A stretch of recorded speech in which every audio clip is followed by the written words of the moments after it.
এখন দেখা যায় 10 বছর আগে যাদের সেরা লুঙ্গিও জুটতো না, আঙ্গুল ফুলে কলা গাছ হয়ে গেছে, এরকম আছে না নাই?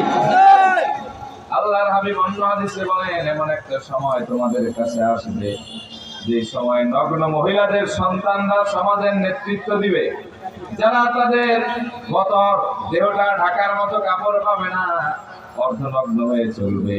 এদের সন্তানরা সমাজের অধিপতি হবে, আর এরা টাকায় বিশাল পাওয়ারফুল হবে, ক্ষমতার গরম এলাকাটায় দাপট নিয়ে বাড়াবে। এরকম লোক আছে না নাই? দেখবেন কয়েকদিন আগে অবস্থা ভালো ছিল না, দল ক্ষমতায় যাওয়ার পরে অবস্থা তাই। এরকম আছে না নাই?